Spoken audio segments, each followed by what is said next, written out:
বিসমিল্লাহির রহমানির রহিম। আসসালামু আলাইকুম রহমতুল্লাহি ওবরাকাত। শবে বরাতের রাত যেভাবে কাটাবেন মনোযোগ সহকারে শুনুন, আপনার ফায়দার জন্য। আবারও দরজায় কড়া নাড়ছে শবে বরাত। এই শবে বরাত হতে পারে আমাদের জীবনের শেষ শবে বরাত। এই রাত মুক্তির রাত, সুতরাং অবহেলা না করে অতীতের গুনাহের কথা স্মরণ করে তওবা করি, তারপর ধারাবাহিক শবে বরাতের রাতে আল্লাহর জন্য ইবাদত করি। এমনভাবে ইবাদত করতে হবে যাতে একটি ছোট আমল যেন এই রাতে মিস না হয়। যেভাবে সারা রাত ইবাদত করব,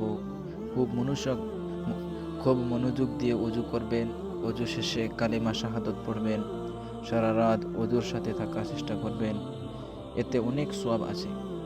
মাগরিবের আজান হলে মনোযোগ দিয়ে আজানের জবাব দিবেন, তারপর দুরূদ পড়ব, এরপর আজানের দোয়া পড়ব খাস দিলে। তাহার পর খুব বিনয় নম্রতার সাথে মাগরিবের নামাজ পড়ব। 2 রাকাত করে 6 রাকাত আওয়াবিন নামাজ পড়ব।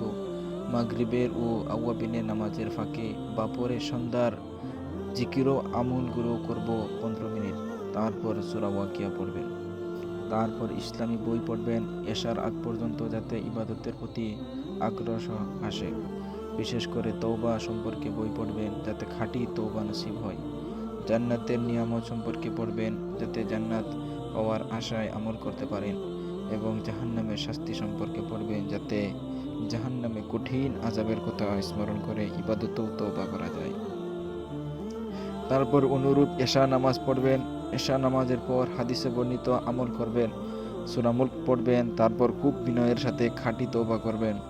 এই রাতে বারবার তওবা করবেন, কারণ তওবাকারী ব্যক্তি পাপহীন ব্যক্তির ন্যায়। সামান্য খাবেন, বেশি খেলে ইবাদত করতে অলসতা আসবে। খাওয়াতে সময় কম নেবেন। ওই রাতের জন্য গল্প করা বাদ একটি রাত অবহেলা করে সময় পাস করবেন না।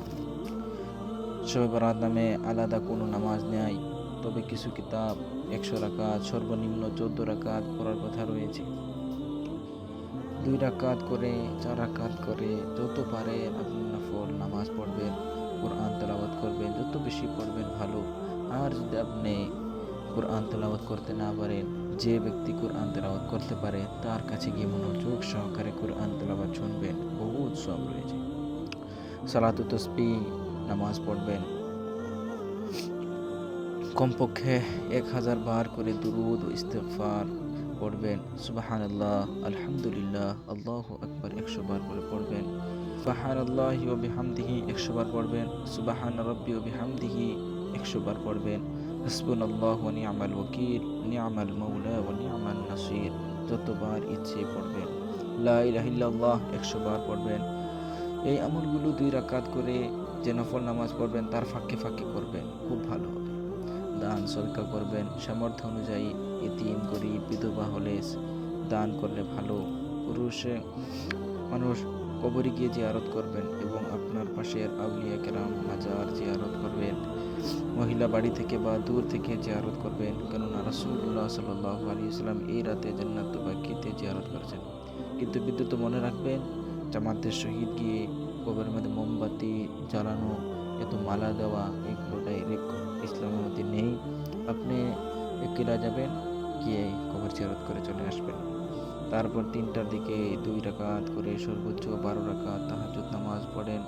সেহরি খাবেন, দোয়া ও তওবা করবেন বেশি বেশি করে দুরূদ শরীফ পড়বেন।